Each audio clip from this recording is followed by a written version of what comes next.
Ja tervetuloa tänne Arvaa kuka -pelin maailmanmestaruuskisoihin. Ja suoraan naamaan änniin.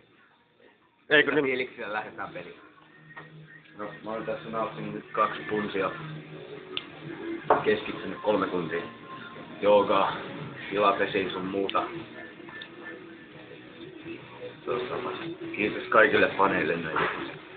Ja fanit varmasti kiittävät takaisin kyllä.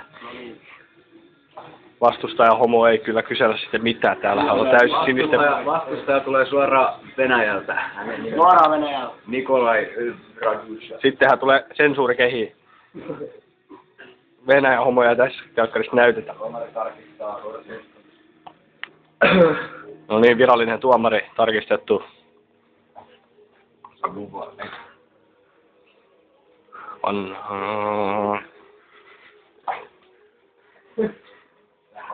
Niin. Onks sillä käppi? No käppi.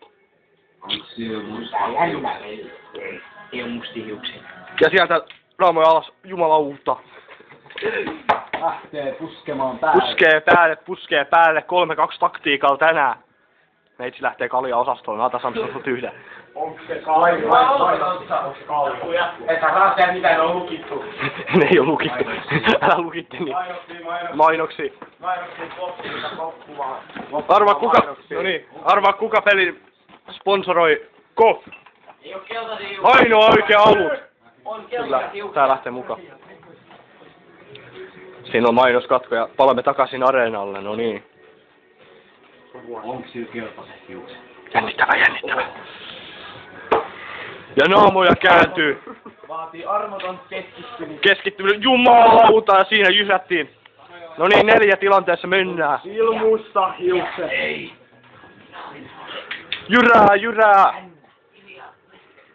Tähän kato, potkastelee päivää. Ja siitä naapuripojalta pulsia Venäjän poika vetää. Onks sillä? Leuassa reikä. Onks sillä pitkä? Se on jokaisessa väärässä. Mä en oo tässä näköjään. Onks sillä pitkä?